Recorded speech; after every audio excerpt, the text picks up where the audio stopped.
Hello दोस्तों, एक बार फिर स्वागत है आपका आपके YouTube channel Siddharth online coaching में, जहां आपको मिलता है बीएससी से related complete syllabus, theorems, proofs, notes और सॉल्व न्यूमेरिकल्स।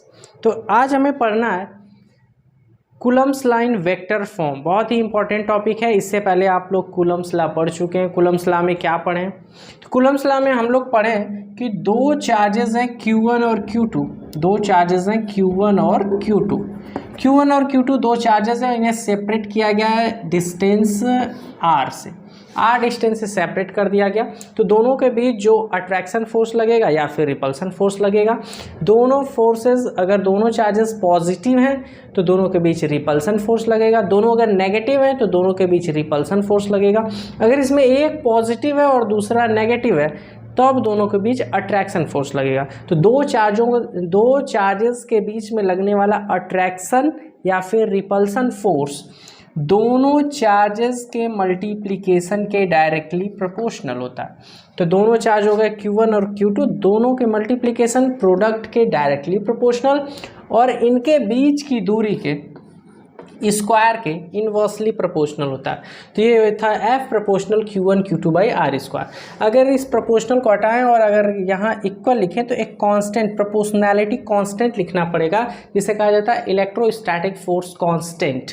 और F इज इक्वल टू लिख लिया गया K Q1 Q2 by r square. अगर एब्सोल्यूट मीडियम या K की वैल्यू की बात करें तो ये अगर मीडियम के लिए तब कहेंगे इसे electrostatic force constant for medium, और अगर ये फ्री स्पेस के लिए तो कहेंगे electrostatic force constant for free space.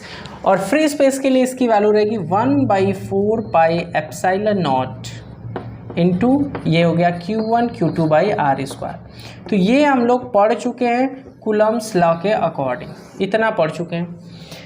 अब उसके बाद ये तो हो गया फोर्स का मैग्नीट्यूड। और किसी भी चीज़ को, किसी भी क्वांटिटी को अगर वेक्टर फॉर्म में रिप्रेजेंट करना हो तो वेक्टर फॉर्म में रिप्रेजेंट करने के लिए हमें दो चीज़ें चाहिए।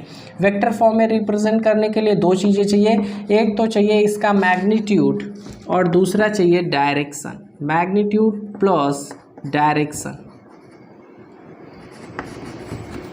तो मैग्नीट्यूड हमें मिल गया F is equal to 1/4 pi epsilon naught Q1 Q2 by r square. अब इसके साथ साथ चाहिए हमें डायरेक्शन।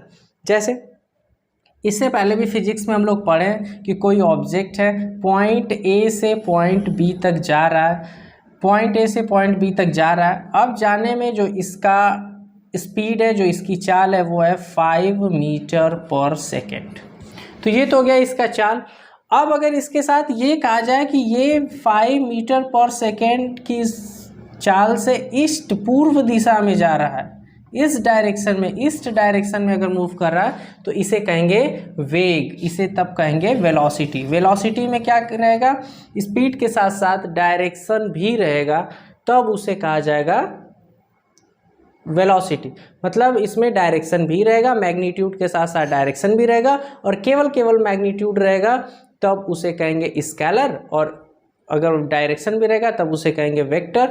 तो ये एक तो हो गया इसमें वेलोसिटी और दूसरा हो गया स्पीड। तो वेलोसिटी जो हो गया वो हो गया वेक्टर क्वांटिटी, क्योंकि उसमें मैग्नीट्यूड के साथ साथ डायरेक्शन भी है। तो यहाँ पर भी मैग्नीट्यूड के साथ अगर डायरेक्शन को भी मिला दिया जाए, मर्ज कर दिया जाए, ऐड कर दिया जाए, तब ये हो जाएगा वेक्टर क्वांटिटी और तब हो जाएगा कूलम्ब्स लाइन वेक्टर फॉर्म। तो कूलम्ब्स लॉ में जो मैग्नीट्यूड है इसमें डायरेक्शन को भी इंक्लूड करना पड़ेगा। जैसे किसी भी वेक्टर क्वांटिटी को रिप्रेजेंट करें तो रिप्रेजेंट करने के लिए लिखते थे vector A is equal to 5i। तो इसमें ये यूनिट वेक्टर होता था i, और ये 5 जो है, 5 जो है वो इसका न्यूमेरिकल वैल्यू मैग्नीट्यूड होता था। तो अब हमें कूलम्ब्स लॉ तो मिल गया है, कूलम्ब्स लॉ का जो मैग्नीट्यूड है वो भी मिल चुका है। अब हमें इसके लिए डायरेक्शन के साथ साथ फाइंड करना है और फिर दोनों को एक साथ मर्ज करके रिप्रेजेंट करना है, वही रहेगा कूलम्ब्स लाइन वेक्टर फॉर्म। तो सबसे पहले इसके लिए बनाते हैं एक डायग्राम और लेते हैं उसमें दो चार्जेस Q1 और Q2। तो मान लिया गया इस प्रकार से इसे बना ले रहे हैं।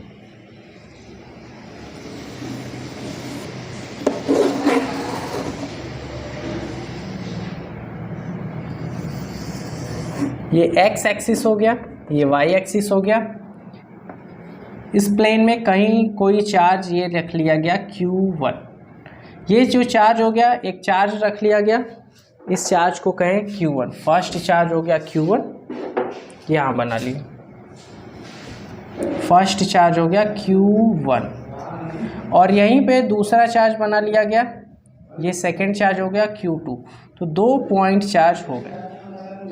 अगर इसके पोजीशन वेक्टर की बात करें, इस ओरिजिन से जो Q1 है, जो Q1 है ओरिजिन से वो है R1, पोजीशन वेक्टर इसका हो गया R1, और जो Q2 चार्ज है, दूसरा चार्ज है, ये इसके लिए पोजीशन वेक्टर हो गया R2।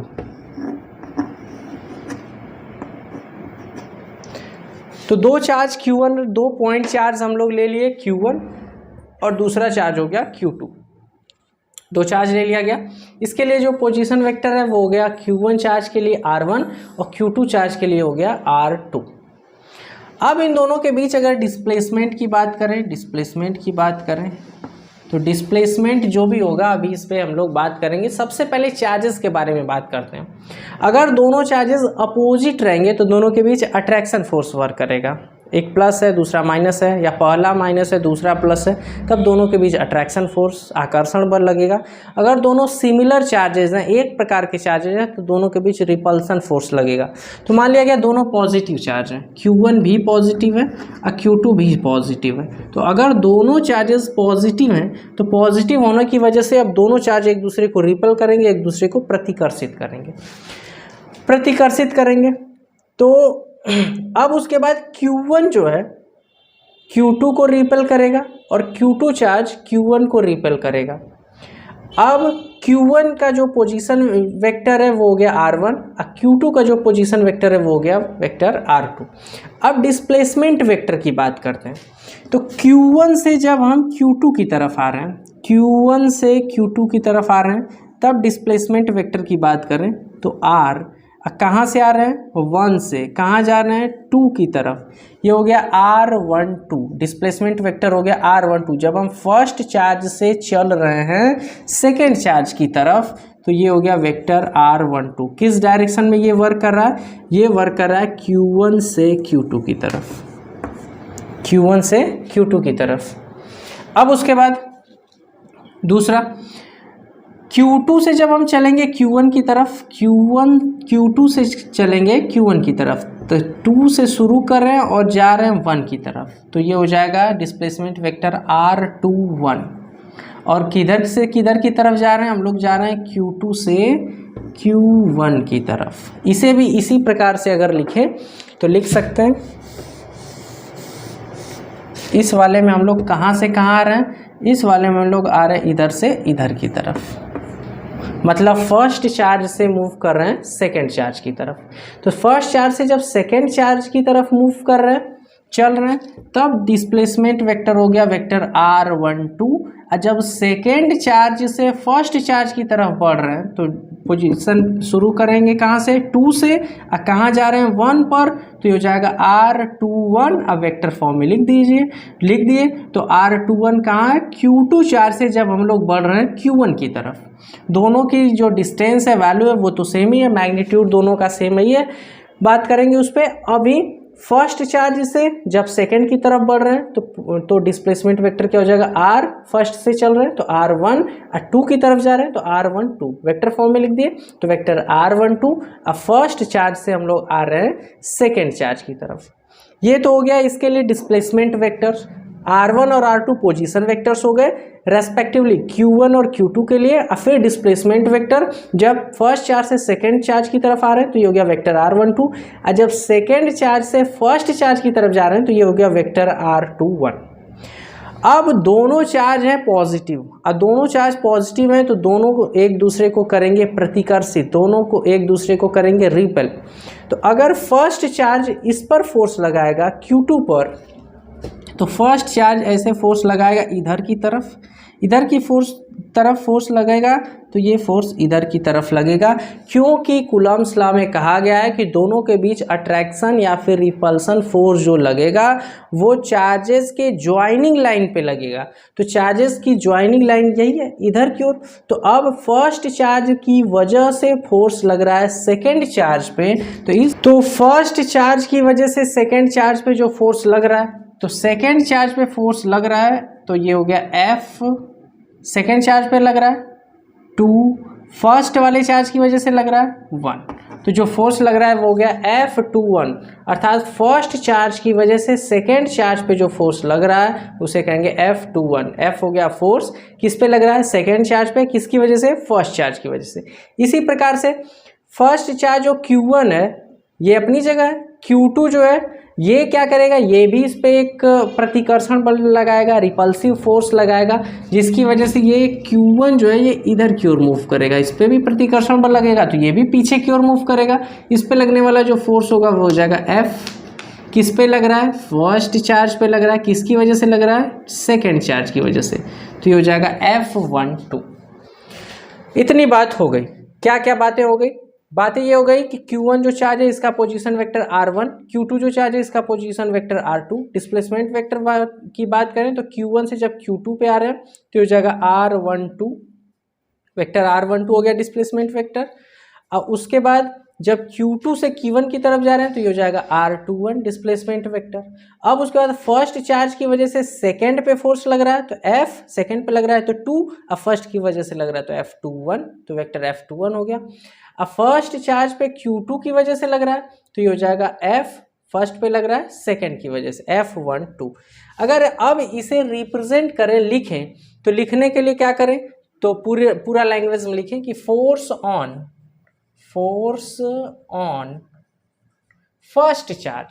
फर्स्ट चार्ज लिखें या फिर फर्स्ट चार्ज है Q1 तो फोर्स ऑन Q1 शॉर्ट में लिख दिए, फोर्स ऑन फर्स्ट चार्ज अर्थात जो है Q1, तो force on Q1 due to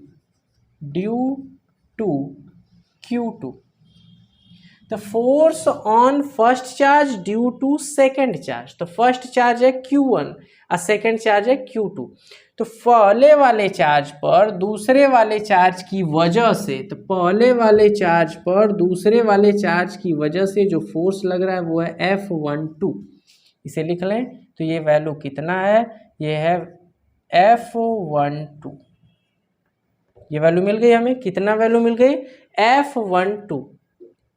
तो F12 अगर फोर्स है तो फोर्स का हमें चाहिए मैग्नीट्यूड चाहिए और प्लस चाहिए इसके साथ डायरेक्शन। तो मैग्नीट्यूड की बात करें तो जब फोर्स लग रहा है वो कितना लग रहा है, कूलम्ब्स लॉ के अकॉर्डिंग जो फोर्स लग रहा है वो लग रहा है 1/4 pi epsilon naught Q1 Q2 by R square, या फिर 1/4 पाई एप्सिलॉन नॉट की जगह K है, K into Q1 Q2 by R square. ये तो हो गया मैग्नीट्यूड। अब मैग्नीट्यूड के साथ ही चाहिए हमें दूसरी चीज, इसका डायरेक्शन, मतलब यूनिट वेक्टर। तो यूनिट वेक्टर F12 के लिए, F12 इधर की ओर फोर्स लग रहा है, इधर के लिए, इसके लिए यूनिट वेक्टर क्या हो जाएगा, ये डिस्प्लेसमेंट वेक्टर है R21, तो यूनिट वेक्टर लिखा जा सकता है R21, ये हो गया यूनिट वेक्टर। और किसी भी वेक्टर का अगर यूनिट वेक्टर फाइंड करना हो तो इस बात को यहाँ फाइंड करना। तो अगर किसी भी वेक्टर का यूनिट वेक्टर फाइंड करना हो तो यूनिट वेक्टर अगर फाइंड करें तो R21 का हमें फाइंड करना है। ये वेक्टर हो गया डिस्प्लेसमेंट वेक्टर। अगर इसका यूनिट वेक्टर हमें फाइंड करना हो तो इसका यूनिट वेक्टर फाइंड करने के लिए क्या करेंगे, ये वेक्टर फाइंड करने के लिए, किसी भी वेक्टर का यूनिट वेक्टर फाइंड करने के लिए वेक्टर लिखा जाता है वेक्टर R21 अपॉन इसका मैग्नीट्यूड R21। अब एक चीज और अगर बात करें, फर्स्ट चार्ज से हम लोग चल रहे हैं सेकेंड चार्ज की तरफ, तो फर्स्ट चार्ज से सेकेंड चार्ज की तरफ जो वैल्यू है वो है R1, डिस्प्लेसमेंट वेक्टर है वेक्टर R12। इसकी अगर मैग्नीट्यूड की बात करें तो ये हो जाएगा R12, मैग्नीट्यूड इसका हो गया R12। तो R12 की वैल्यू मान लिया गया स्मॉल r है। ऐसे ही अगर डिस्प्लेसमेंट वेक्टर R21 की बात करें, R21 इसकी अगर वैल्यू की बात करें, इसके मैग्नीट्यूड की बात करें तो R21 है। तो जितना अगर Q1 से Q2 तक की डिस्टेंस स्मॉल r है तो Q2 से Q1 की भी डिस्टेंस हो जाएगी स्मॉल r। तो यहाँ पे F12 अर्थात K into Q1 Q2 by, अब डिस्प्लेसमेंट वेक्टर यहाँ कितना था, यहाँ था R12, तो R12 का मैग्नीट्यूड ही हमें चाहिए, डिस्टेंस का स्क्वायर चाहिए, तो डिस्टेंस स्मॉल r, तो स्मॉल r ये रख दिए, ये हो गया vector R21। Unit vector find करने के लिए क्या करते हैं, किसी भी वेक्टर को उसके मैग्नीट्यूड से डिवाइड करते हैं।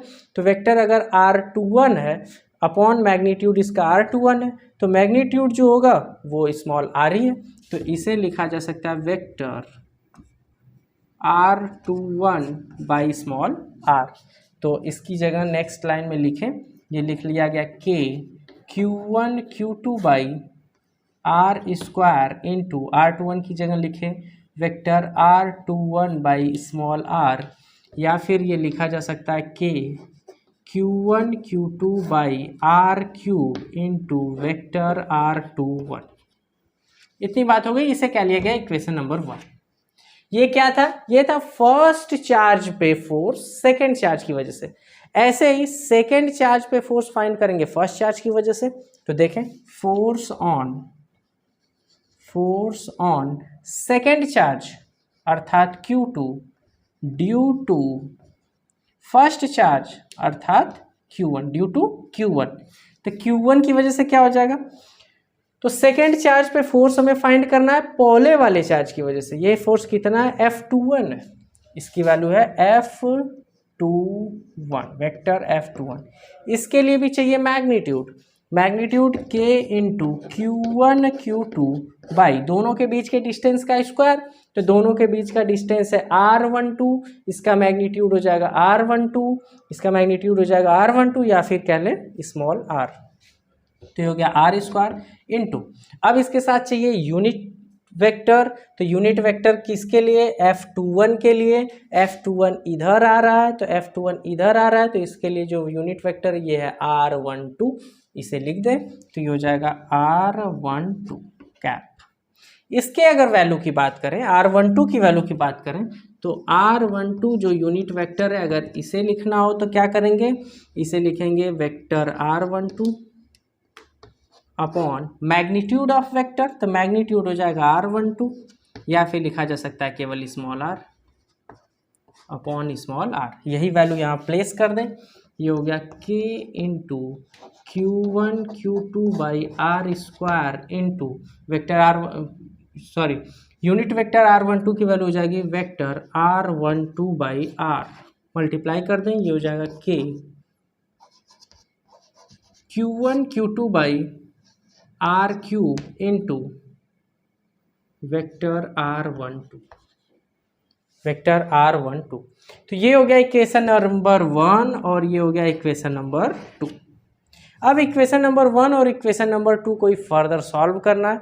अगर सॉल्व करना है तो अब बाय इक्वेशन नंबर 1 हम लोग शुरू करते हैं। तो लिख लें इतना, अगर आपको स्क्रीनशॉट लेना हो तो स्क्रीनशॉट ले लीजिए, अदरवाइज नोट्स बना रहे हैं तो इसे वीडियो पॉज करके इसे लिख सकते हैं। उसके बाद हम लोग शुरू करेंगे बाय इक्वेशन नंबर 1। तो इक्वेशन नंबर 1 हमें मिल चुका है, यहीं से शुरू करेंगे by equation number 1। By equation 1 क्या था, इक्वेशन 1, इक्वेशन नंबर 1 था F12 is equal to K Q1 Q2 by r cube into vector R21। अब हमें चाहिए R21 की वैल्यू।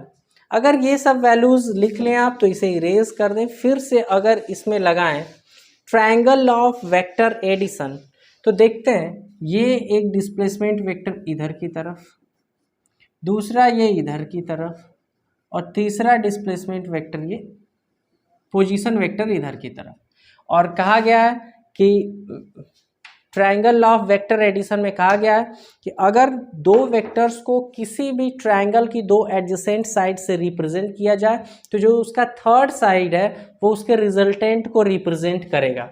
अर्थात R2 प्लस इधर से इधर की ओर जो डिस्प्लेसमेंट वेक्टर है, इन दोनों का सम इसके बराबर होगा। तो यहाँ से R2